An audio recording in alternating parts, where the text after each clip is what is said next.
19살에 국회의원을 했는데 우리는 법률도 25살 이후가 가능하죠?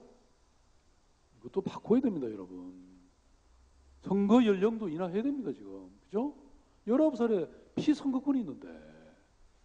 예? 예. 이분이 그런 말을 하더라고요. 제가 인터뷰를 그때 했어요. 얼마나 좋은 정치인이냐는 그 머리 숫자가 아니고 그 사람의 생각과 역량, 성실성에 달렸다. 이런 얘기를 했어요. 자, 21세기 이후에 가장 강력하고도 또 가장 중요한 자원은 뭘까요? 방금 보였는데. 어떻게 맞췄어요? 참 대단하시네요, 여러분. 네? 그런 자존감이 있어야 됩니다. 맞습니다. 네. 그래서 저는 청년이야말로 그건 사실 뭐 어느 시대이고를 불문하고 늘 청년이 그 나라의 중심이었고요. 경제의 중심이었습니다. 우리가 예컨대 어느 시대이고 간에 그런 새로운 사상을 만들어낸 사람들도, 그런 것을 실천한 사람도, 나라의 위기를 막아낸 사람들도, 또 가면이, 분연이 일어난 사람도 청년이었습니다. 여러분 4.19 혁명을 누가 했나요? 예? 청년 대학생들이 있죠. 임진왜란 때 왜적을 막아낸 의병의 핵심은 누구였나요? 네, 너무 잘 맞추시네. 젊은 사람들, 청년들이었습니다. 예. 근데 물론 나이의 문제만은 아닙니다, 여러분. 샌더스 아주 멋진 청년이죠. 대답이 없어. 오늘 저 도시락 좀 안 드렸나요? 예. 말하자면 열정과 도전과 혁신과 창조와 이런 다양성과 역동성이 바로 청년성을 좌우하는 저는 요소라고 생각합니다. 아무리 몸은 청년의 몸을 하고 있어도 이런 것이 없으면 청년이 아니죠. 몸은 좀 나이가 들었어도 이런 것을 갖고 있으면 청년이죠. 그런 측면에서 여러분 저를 보기에는 어때요? 예? 맞죠? 그죠? 맞습니다. 저는 제가 늘 제 직업을 소셜 디자이너라고 소개를 합니다. 세계에서 최초로 제가 만들어낸 직업이에요. 그런데 이 소셜 디자인의 핵심이 뭐냐?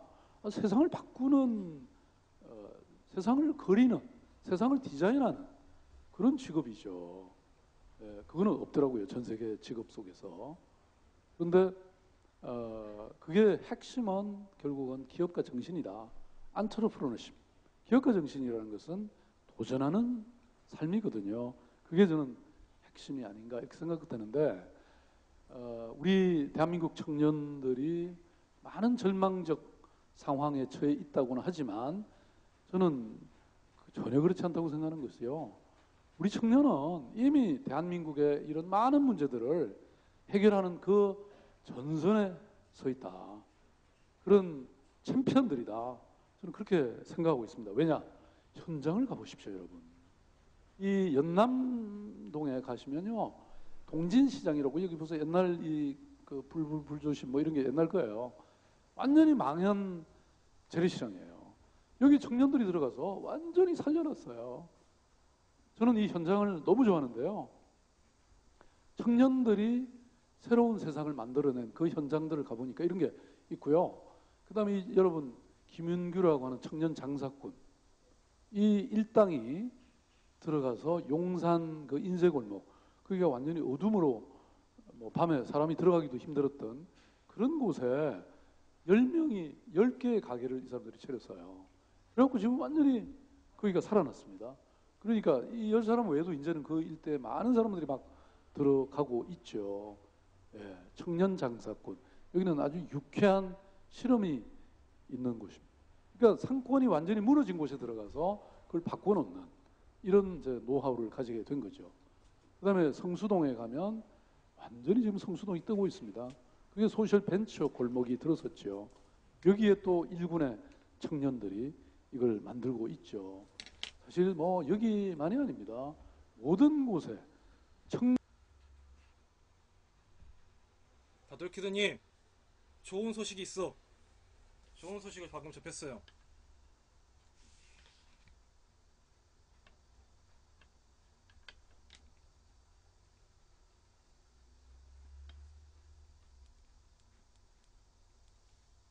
방금 오마이뉴스 쪽에서 전화가 왔는데 기사 분량을 좀 줄이고 사족을 좀 줄인 다음에 책 내용 그리고 시사 부분 해서 하면 기사를 실어주겠다라는 연락을 받았습니다.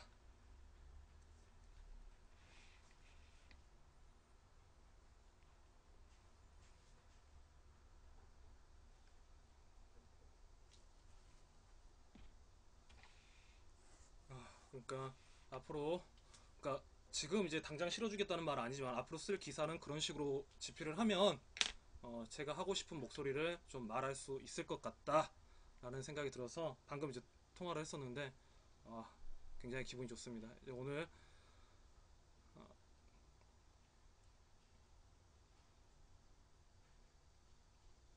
이제 다시 한번 써봐야죠. 쓰고 하면은 될 것 같습니다.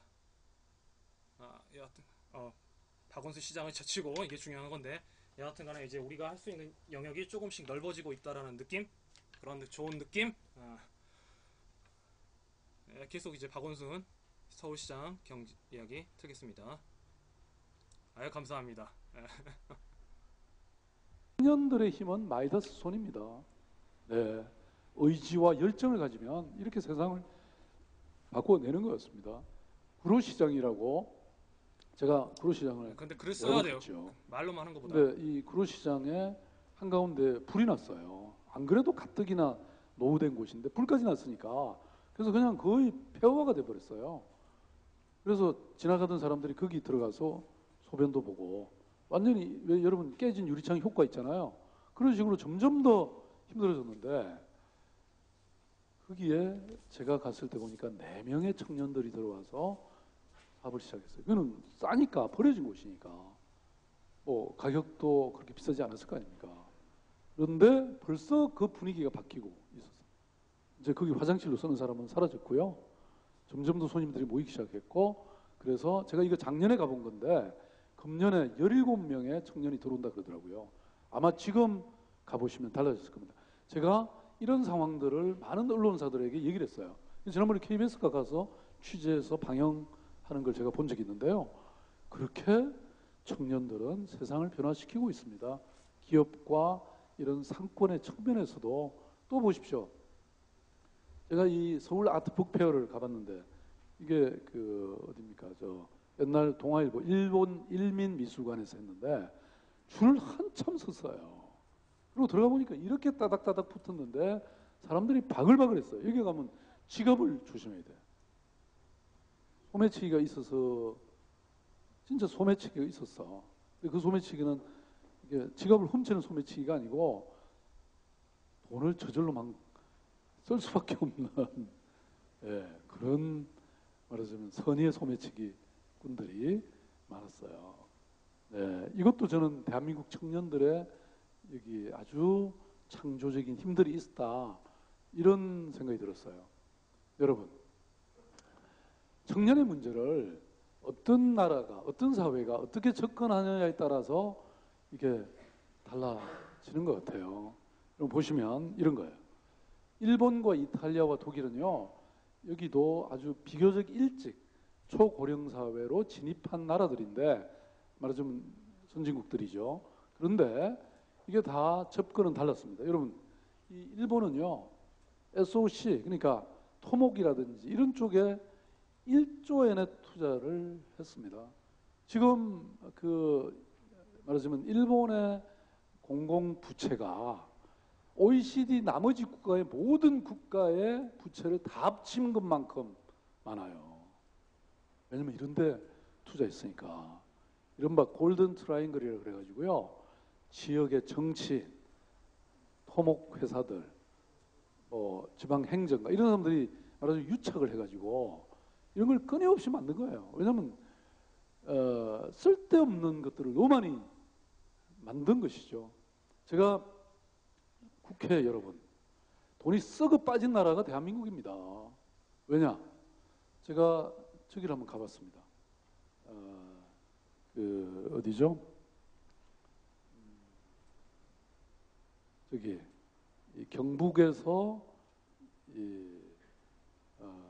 문경 세제 여러분 아시죠? 이렇게 이제 넘어오는 그 문경 세제에서 사진을 딱 찍었는데 거기 보니까 세 개의 길이 있더라고요. 옛날에 꾸불꾸불한 국도가 있었고, 그 다음에 직선화된 국도가 있었고, 그 다음에 또 하나는 완전히 요새는 막 지방에 가면 여러분 고가 같은 고속도로가 있죠. 세 개가 있는데 내가 찍은 사진에는 차가 한 대만 딱 지나가고 있었어요. 그렇게 도로가 필요했을까요, 여러분? 지금도 여전히 국회의원들이 지역 사업이라고 하고 가져가는 게 도로 놓든지 다리 놓든지 자유당 이승만 정권 때 했던 거하고 거의 다를 게 없을 정도로 이런 토목 사업 SOC에 지금도 지나친 투자를 하는 거예요. 여러분 5분 빨리 가나 10분 빨리 가나 그게 무슨 큰 차이가 있습니까, 여러분? 그죠? 예? 오늘 정말 이상하네. 딴 데 가면 막 대답이 많은데 오늘은 네. 우리 이명박 대통령께서는 또 40조를 또 강바닥에 쏟아부으셨잖아요. 예? 네. 그런 돈을 청년 사업에 투자를 했으면 예? 40조면 여러분들한테 등록금 완전히 공짜로 다 해주고 예? 그리고 또 대학 입학 기념으로 아파트도 한 채씩 예? 네. 그 정도 안 되나요? 한번 계산해 보세요, 여러분. 네. 그리고 그 강바닥을 지금 다시 또 생태적으로 친환경적으로 바꾸려면 또 돈이 몇십조 들어가야 될지 모릅니다, 지금. 예? 지금 대한민국이 아직도 그런 나라예요, 여러분.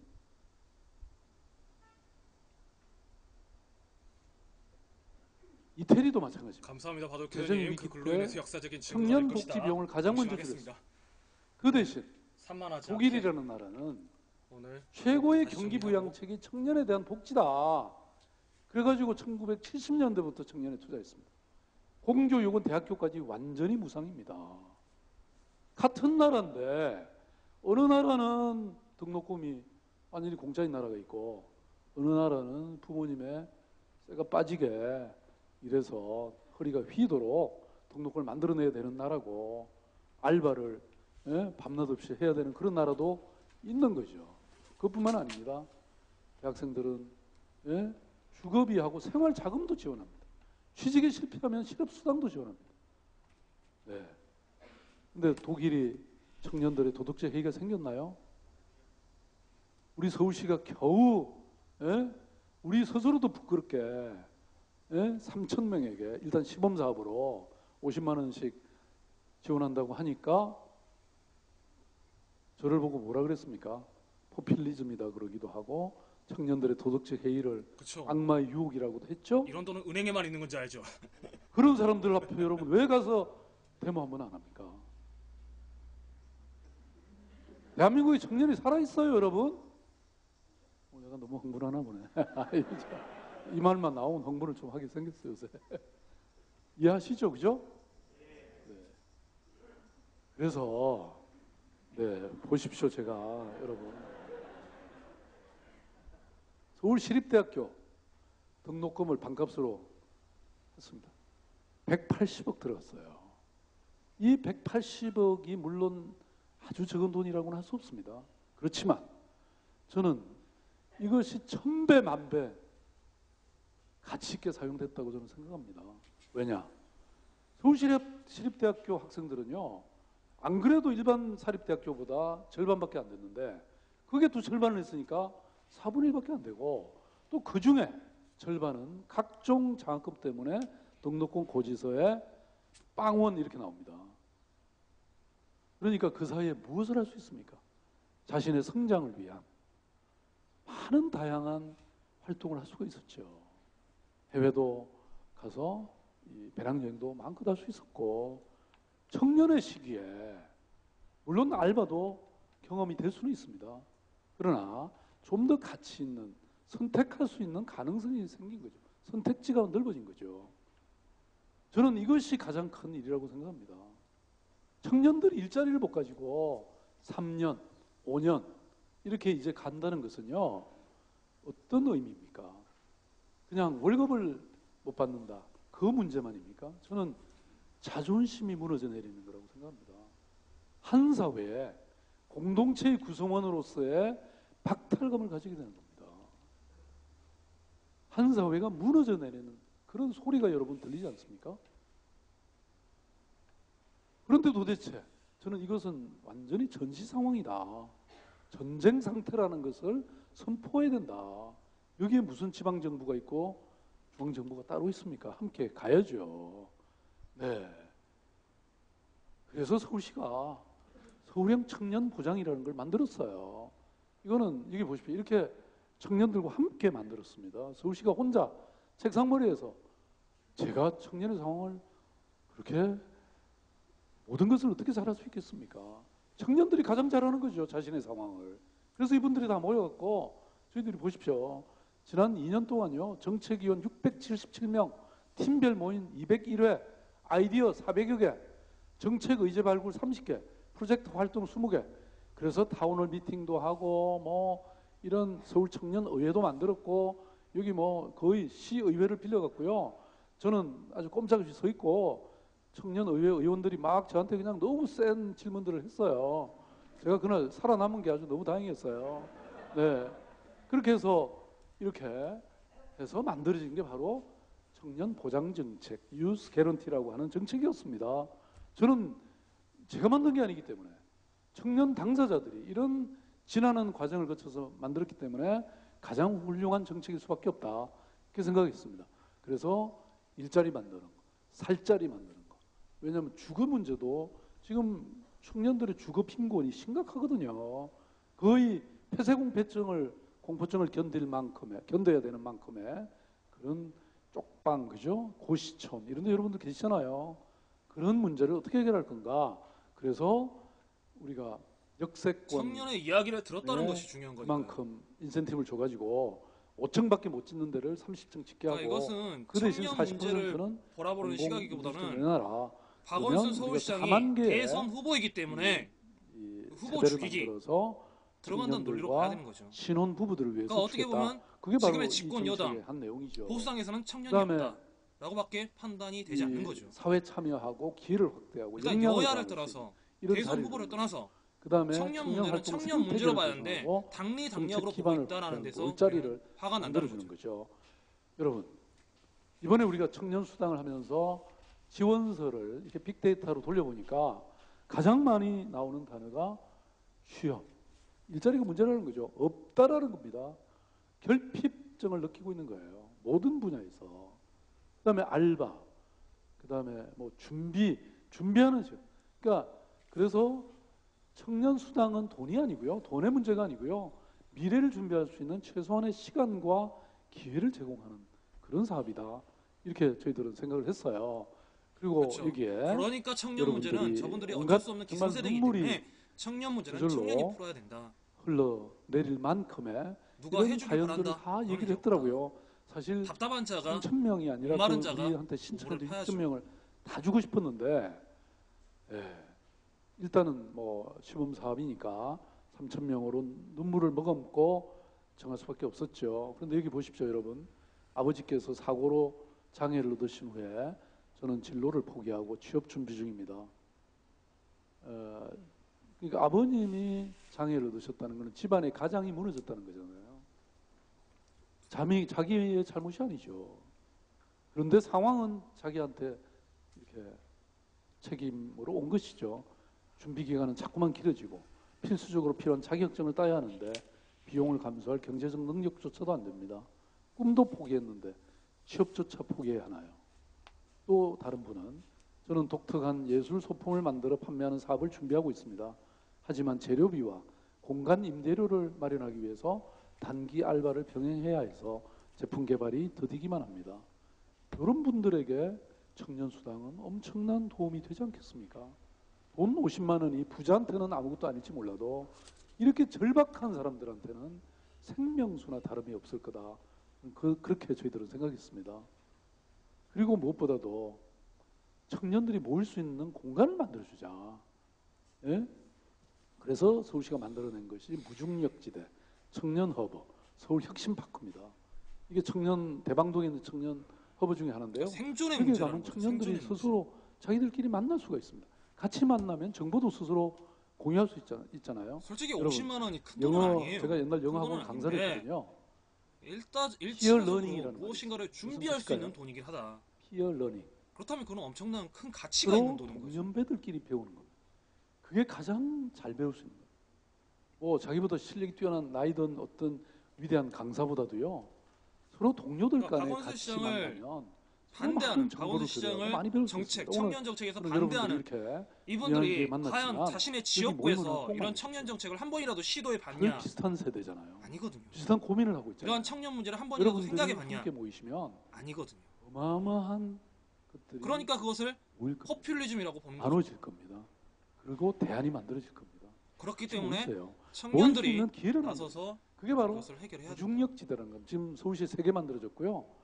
그 다음에 청년 허브는 하나밖에 없지만 기성세대들이 청년 문제를 여기 어떻게 이게 바라보고 있는 청년들 시각인지도 일자리 마련하는 우리는 청년들의 박원순 조직입니다. 서울시장의 이 같은 그다음에 특강, 서울혁신파크 박원순 시장이 여러분, 청년 수당에 대처하는 자세 제가 이게 옛날 통해서 질병관리본부에 읽어내야 됩니다. 있는데 우리 시대의 가장 큰 청년의 문제, 청년 일자리의 문제, 아니면 이 여러 도시의 문제를 해결하는 완전 해방구를 만들어주자.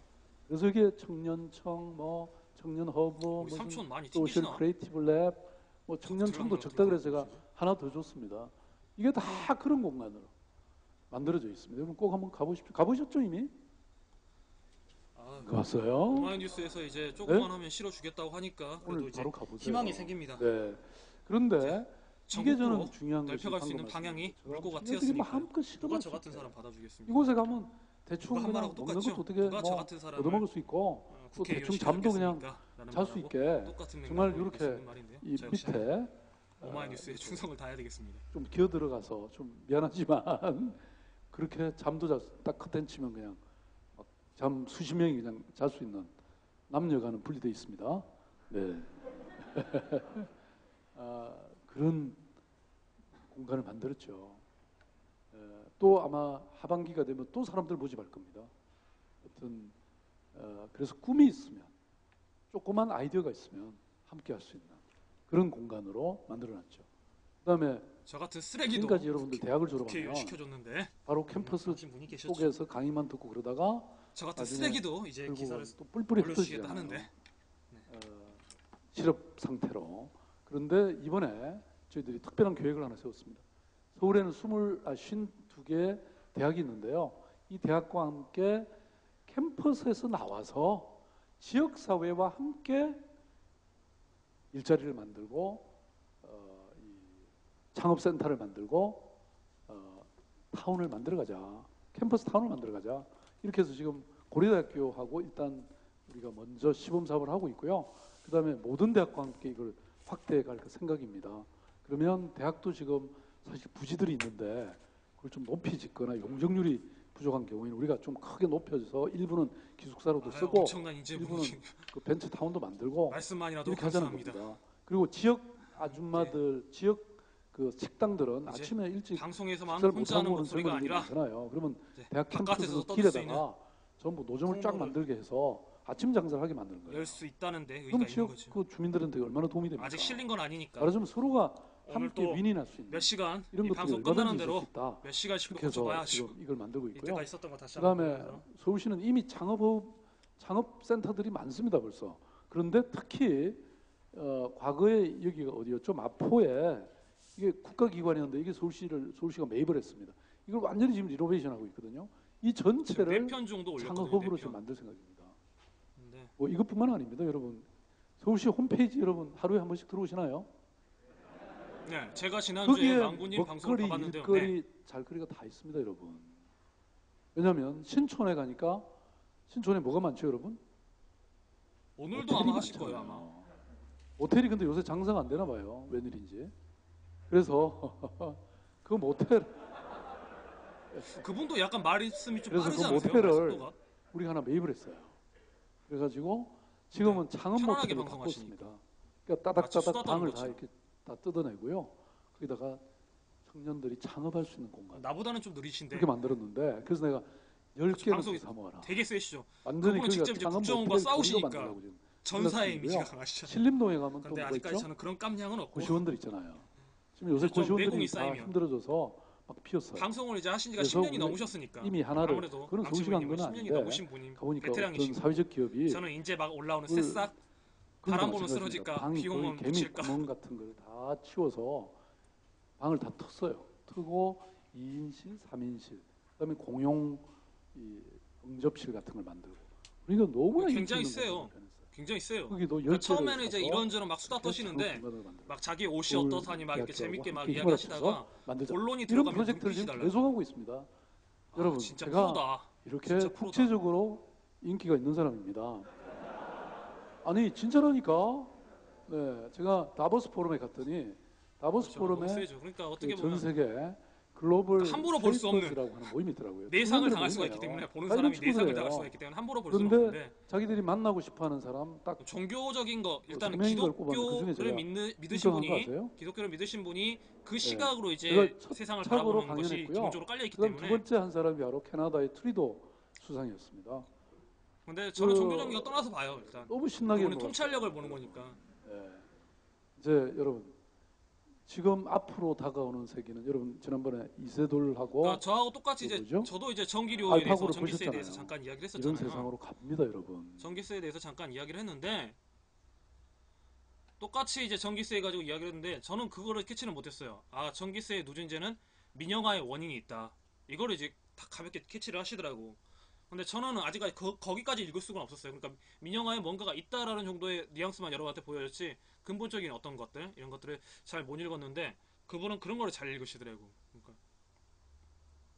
그러니까 이제 그분이 읽은 거 그리고 제가 생각하는 거 그리고 그분이 하시는 방향과 제가 좀 다른 부분이 있긴 있어요. 그런데 그거를 이제 제 말로 좀 만들어야 되기 때문에 저는 이제 좀 숙련의 시간이 좀 더 필요한 거고 하지만 완전하게 배격할 말은 있는 건 아니다. 그러니까 그런 의미에서 망치부님 방송은 좀 유익한 것 같고 팩트TV도 마찬가지죠. 제가 팩트TV 자료를 자주 갖고 오는데 팩트TV에 방송하는 진행 스타일을 보면은 굉장히 차분하세요.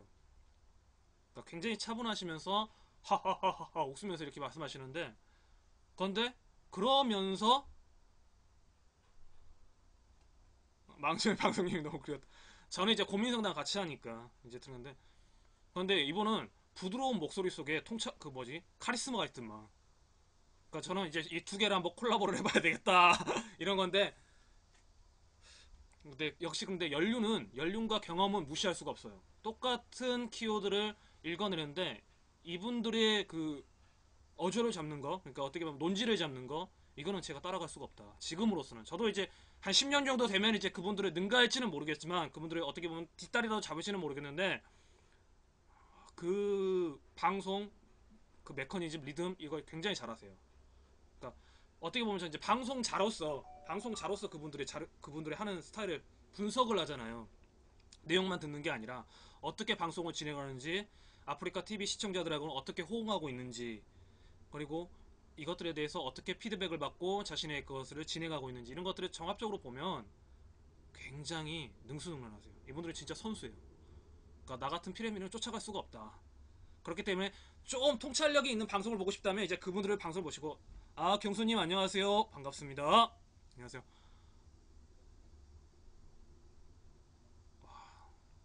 그래서 어서오세요.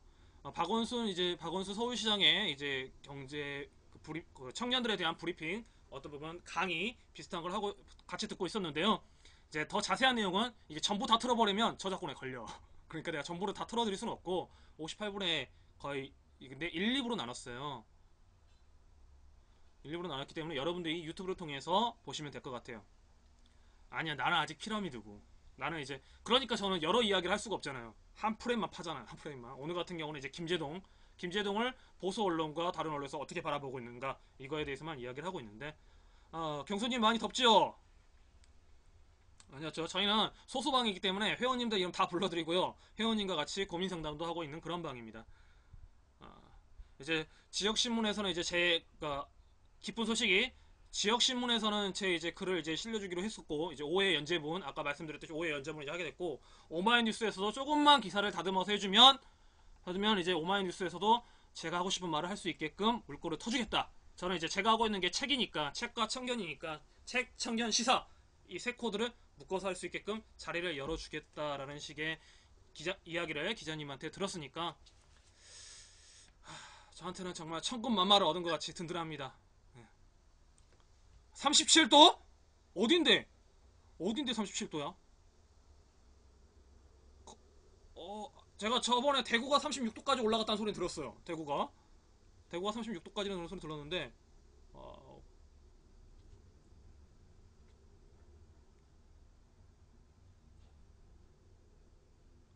대한민국 어디?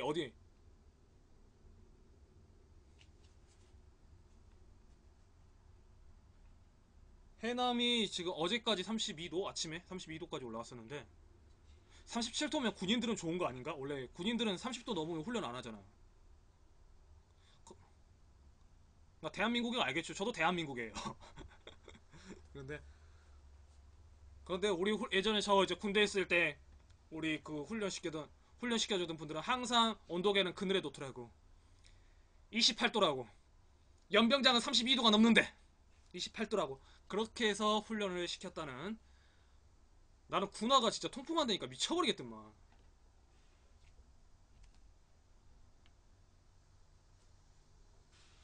그리고 물은 항상 뜨거운 물을 주더라고. 제가 5월 군번이거든요. 5월 군번. 식중독 걸린다고. 혓바닥 뛰겠더라. 혓바닥 뛰겠어. 날 뜨거운데 더운 물 드셔보셨어요? 와, 진짜 그 물 잊을 수가 없어. 물을 마셨는데 갈증이 해소가 안 돼. 그러니까 이 생각했어요. 아, 나는 그래도 여름 군번은 아니구나. 그런데 젠장! 강원도는 여름과 겨울만 있어. 아, 여름과 겨울 있어. 4월까지 눈이 내리더만. 내가 그래서 아직도 강원도 여행 가기가 겁나요. 솔직히. 그 군대에 있을 때 그 눈만 보면 지금도 허리가 아파.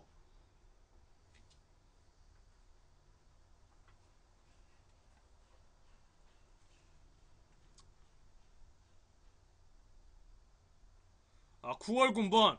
9월 군번은 이제 겨울 대비하는 방한 대비를 해야 되는 군번이죠. 9월 군번. 거의 뭐 자대는 한 10월, 11월 이쯤에 이제 배치가 되는 거고. 두바이에 있어요. 아, 경수님 뭐 대한민국이라면서 두바이가 어디야 또? 대한민국에 어디에 두바이 군이 있어? 두바이시가 있고. 이런 뻥쟁이. 뭐 어쨌든 좋습니다. 그만큼 덥다는 소리겠죠. 그러니까 저도 그렇습니다. 날이 더우니까 사람들이 불쾌지수가 장난 아니에요. 비 좀 내렸으면 좋겠어요. 아프리카에서는 기후제를 지나면 비가 내린다고 합니다. 비가 내릴 때까지 기후제를 지내니까요. 저도 그래서 기후제를 한번 지내볼까, 내릴 때까지. 그래서 대한민국 사람이고 지금 현재 두바이에 있다. 두바이 더위는 또 한국의 더위와 다르잖아요. 거기는 원래 가족 휴가 두바이에 있다. 두바이에서도 이 방송을 봐요? 와, 세계적인 방송, 글로벌 방송. 얼마 보진 않지만. 저희는 이제 이 방송의 특징은요, 청년 시사를 기본으로 하고 있고요. 그러니까 청년 문제. 그러니까 뉴스에서 많이 안 다뤄지잖아요. 그런 사소한 문제들. 그러니까 관심이 적어요, 사람들이. 그러면서, 그러니까 그런 방송을 주장하면서 이제 고민 상담 같은 거, 청년 문제에 대한 고민 상담하는데 가끔 이상한 분이 있어. 오늘도 이제 들어왔는데, 오늘도 일례를 잠깐 이야기해드리면, 제가 기우제 드린 데가 그거예요. 아파트 꼭대기에 그 첨탑국전 있는데 그 옆에서 한번 드려보려고. 왜냐면 방송을 하면서 기우제를 드려야 되니까 와이파이가 되는 데가 거기거든요. 야외에서. 자기 가족에 사이코패스가 있어서 걱정이다. 뭐 이런 식의 이야기를 했습니다.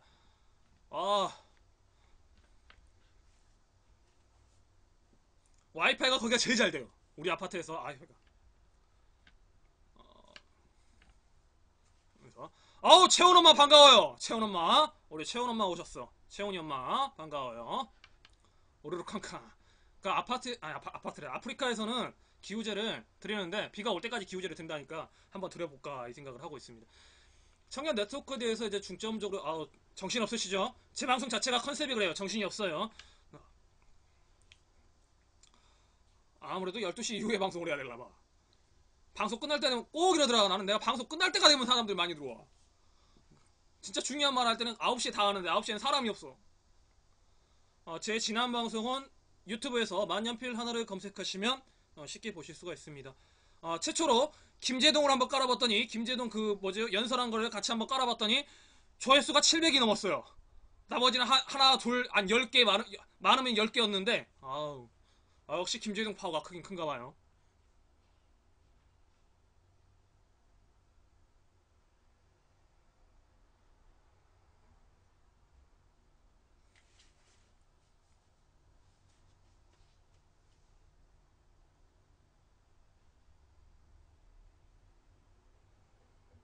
연예인 파워, 그렇죠. 앞으로 이제 연예인 파워 중심으로 해서 좀 빌붙기 방송 뭐 이런 식으로 해서 어떻게든 청년한테 가까워질 수가 있을까 뭐 이런 것을 한번 연구해 봐야 되겠습니다. 계속 딱딱한 이야기만 하면 안 오니까. 저는 풀하면 좋아합니다. 생긴 것도 푸 같지 않아요? 개인적으로 풀을 좋아하진 않지만 저는 그런 변태곰은 별로 안 좋아하는데요. 음, 음. 채영 엄마 많이 덥죠? 우리 채영 엄마 오늘 새로 오신 분 같은데 네, 반갑습니다. 하면 바지를 안 입었으니까 저번에도 말씀드렸듯이 바지 안 입은 변태곰 그걸 실제로 봤다고 생각해봐요. 얼마나 추잡해요. 그러니까 싫은데 삼양라면 오늘 같은 날은 그냥 비빔라면 먹고 싶긴 하다. 근데 왜 저분 라면 이야기하고 또 빠지지? 그래도 말씀은 나눠봤으니까 영광입니다. 반갑습니다. 팩트TV 내용을 박원순 서울시장의 강연 내용을 전체는 다 틀어드렸었고 이런 게 있다. 그래서 관심 있으신 분은 한번 보면 좋겠다라는 의미로 틀어드렸으니까요. 그리고 특히 이분의 강연 중에 이런 말씀이 있었죠. 대한민국은 죽은 사회이다. 활력이 떨어져 있다. 그건 바로 청년 세대, 그러니까 세대 계승론의 입장에서 이야기를 하신 거거든요. 그래서 박원순 대선 후보자로서 볼 것이 아니라 청년 문제를 이렇게 바라보고 있는 시각이 있다라고 우리는 봐야 되지 않을까 싶습니다. 저는 이제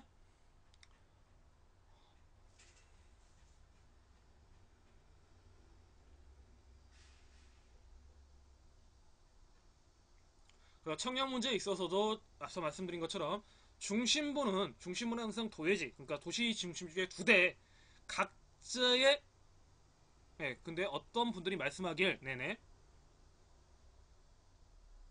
각자의 두 대 항상 자기의 지역을 생각해라. 그리고 지역의 조례운동부터 먼저 시작해라. 법률이라는 걸 고치기는 꽤 힘듭니다. 청년 집단에서는. 그러면 조례는 고치기는 쉽습니다. 조례운동부터 시작하십시오.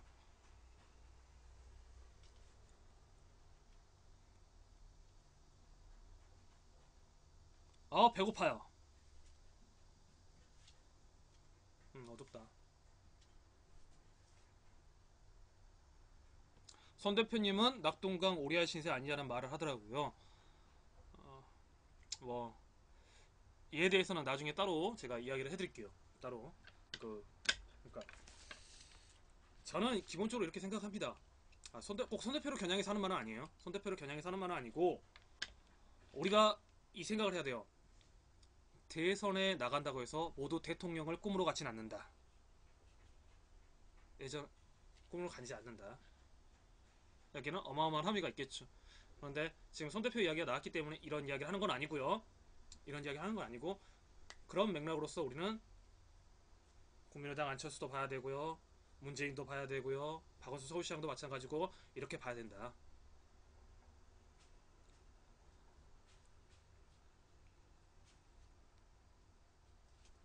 어?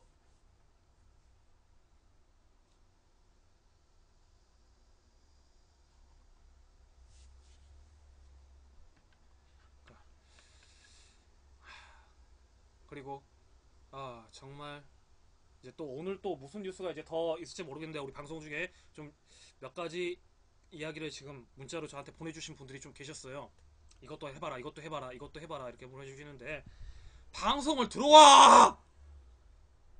방송을 좀 들어와서 좀 같이 이야기 좀 하면서 해. 그냥 그러니까 제 주변 지인들인데 이것도 해야 되지 않냐, 이것도 해야 되지 않냐 하면서 이제 카톡이나 알림 글을 보내주시는데 아, 시끄러워, 시끄러워.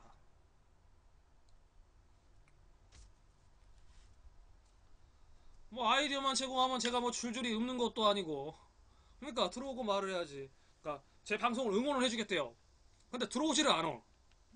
들어와서 말을 하면서 서로 소통할 수 해야 되는데, 아, 무슨 내가 EBS 방송 프로그램도 아니고 라디오 방송도 아니고 와서 이야기를 하면 이런저런 이야기를 좀 더 풍성하게 할 것 같은데, 나름 또 생활을 하시니까 그리고 고맙죠. 그렇게 응원이라도 해주는 게 고마운데, 아예 관심이 없는 건 아니니까, 무관심은 아니니까.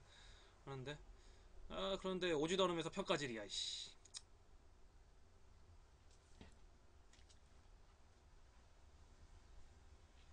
왜 안 들어오냐 물어보니까 로그인이 귀찮대. 그러니까 내가 물어봤어. 밥은 왜 먹냐? 이렇게 물어봤는데, 어, 금방 배고파질 거.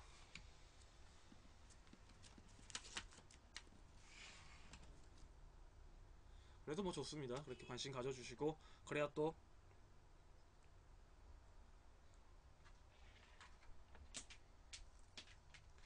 그래도 맞습니다. 오늘 하여튼간 그래도 오늘은 여러 가지 또 일이 있었죠. 또 나는 그러니까 요즘에 고민 상담 한다고 말하시는 분들 보면 이제 두려움, 울렁증까지 생긴다니까. 많이 들어온 건 아니지만 가끔가다 있으는데, 오늘 같은 경우 그렇잖아요. 사이코패스는 좀 아니다. 이런 생각이 들었었고 중간까지 읽어보니까 딱 갑자기 딱 그 생각이 들더라고. 쎄한 기분. 오늘 또 장난치시는 분이 와셨거나 이런 생각. 그러니까 근데 적어도 장난질을 치려면 기본적인 글쓰기 이게 돼야 되는데, 안 되면서 이제 어설프게 나고 장난을 해보고 있다 뭐 이런 식의 느낌으로밖에 저는 받을 수가 없으니까, 일단은 긍정적으로 생각이 안 되니까요. 그리고 아무리 집에 실제로 그런 식이 있다고 해도 가족을 사이코패스라고 말할 정도면 이 사람 인식에 문제가 있는 거 아닐까, 저는 이런 생각도 들어요. 실제로 뭐 사이코패스가 있는지 아닌지는 모르겠는데, 저번에 그분하고 똑같은 것 같아. 바도키드님하고 우리 같이 있을 때 계속 방어 기제 있었던 분 있었잖아요. 그런 느낌?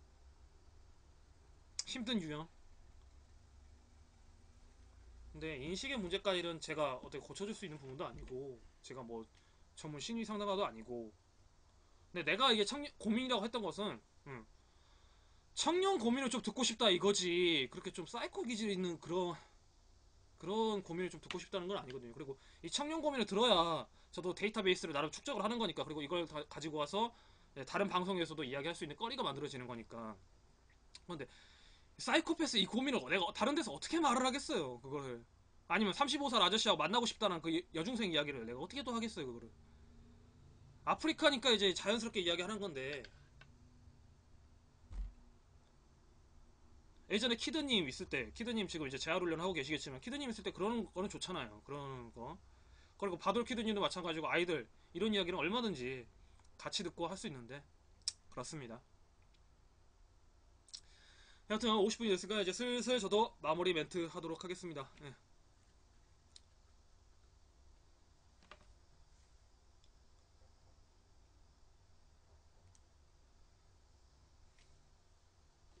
사람의 고민이란 건 사소하지만, 사소한 것도 중요하지만, 너무 그런 거는 조금 저도 힘들다. 그래서 계속 이렇게 선입견이 쌓여버리면 안 되는데, 자꾸 선입견을 쌓이게 만들어주시는, 있죠. 왜 안 오나 했어요. 지금 재활훈련 하고 있어요. 재활훈련 7개월 정도 한 다음에, 미영씨 오늘도 여김없이, 그분 참 성실한 분이야. 우리가 배워야 돼. 젊은 애들이 일어나지 않는 시간이잖아요. 저는 이제 일단 밥 먹고 또 온고 정리를 하고, 이따 여러분과 함께 6시 반쯤에 한번 다시 찾아뵐게요. 헌법감독. 오늘 금요일은 그러니까 방송이 두 개예요. 오늘 9시부터 12시까지 정규 방송하고, 저녁에 여러분 한번 찾아뵙는 걸로. 그리고 더 추가가 된다면 이제 다른 분들 인터뷰를 좀 딸 수 있으면 따려고 하는데, 그거는 이제 봐야 될 것 같아요.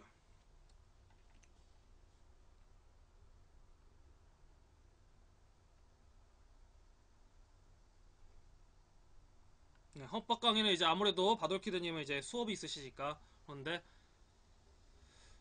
아마 7시부터 시작해서 한 2시간? 2시간 정도 하지 않을까 싶어요. 2시간, 7시부터. 근데 6시 반부터는 일단 방문을 좀 열어보려고. 제가 거기 가서 또 인터넷 사정을 또 한번 봐봐야 되니까, 컴퓨터를 들고 가서. 또 와이파이 같이 잘 안 돼버리면 또, 아니면 녹화 방송으로 진행하는 방법도 있고요.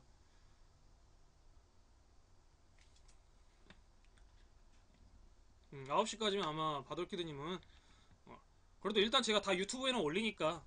근데 바둑키드님도 따로 시간을 내서 좀 시간이 나면 근데 거기선 제가 이제 일률적으로 제가 이렇게 진행하는 건 아니고, 그러니까 고민 상담은 듣기는 좀 힘들고 이렇게 말하는 게 아니니까. 예. 유튜브에 일단 올리니까 시간 날 때마다 한 번씩 들어보세요. 그게 막 어려운 막 교수님 강의 그런 거 아니에요. 중간중간에 사례도 들어가고, 오늘 같은 뭐 김제동 사대 뭐 이런 것도 좀 들어가고 하면서 우리가 알아야 될 것들 뭐 이런 식으로 좀 재밌게 아마 이야기를 하실 것 같아요. 그 딱딱하게 강의하고 막 그러시는 분은 아니거든요. 그러니까 들어보시면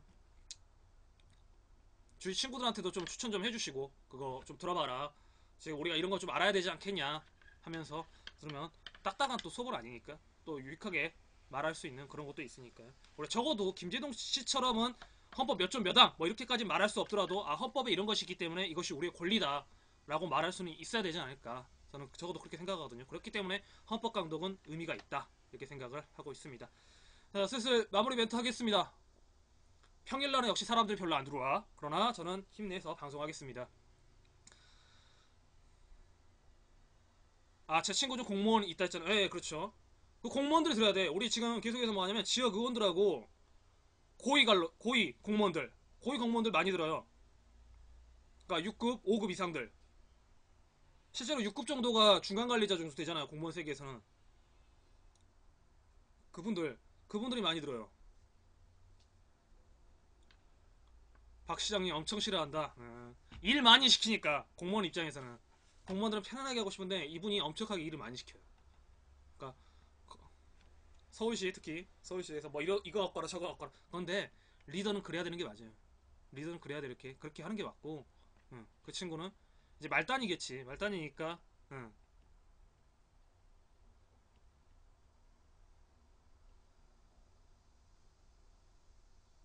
그러니까 아마 대통령 되면은, 대통령 많이 되시지 않을까. 아, 여기 있다.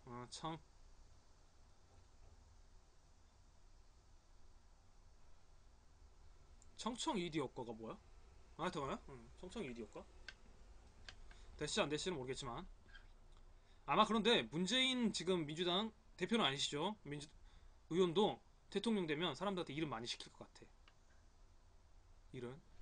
왜냐면 해야 될 일이 많기 때문에. 또 그리고 리더가 그렇게 하는 게 맞아요. 국민들이 편하게 살려면 공무원들이 바빠지는 게 맞는데, 아직까지는 그런 세계가 아니지. 음. 근데 뭐 국민의 입장으로서는 좋은 거니까. 그렇잖아요. 싸워야 될 것도 많고. 뭐 여하튼 저는 한번 오늘 열심히 한번 온거 한번 수정 들어가 보겠습니다. 4편 정도 따르락 한번 올려보렵니다. 그리고 마무리 멘트 할게요. 12시. 공무원 방송이야. 제가 공무원이잖아요. 공무원 방송이잖아요 지금. 아, 공무원 사칭 되면 안 되지 또. 이거 뭐 돈 받은 거 아니니까. 한 사람의 목소리는 허공에 흩어져 헛소리가 될 수 있을지 모르겠지만, 두 사람 세 사람의 목소리가 만나면 우리는 정책 위반을 할 수 있고 사회 변혁을 이야기할 수 있을 것입니다. 언제나 소의 걸음이 천리를 간다는 우보천리의 마음으로 방송 열심히 준비하고, 저는 조금 이따 6시 반쯤 아니면 7시, 6시 반에서 7시쯤에 여러분을 다시 찾아뵙도록 하겠습니다. 조금 이따 뵙겠습니다. 오늘 끝까지 방송 시청해주신 분, 그리고 바덜키드님 오늘도 화이팅 하겠습니다. 여러분들도 더위 각별히 조심하시고요. 시간 되시는 분은 이따 7시에 다시 뵙도록 하겠습니다. 잠시 인사드리겠습니다. 조금 이따 뵙겠습니다. 감사합니다. 네. 네, 바돌키드님, 오니삼천님, 그리고 유디딱새님 너무나 감사드립니다. 방송 종료하겠습니다.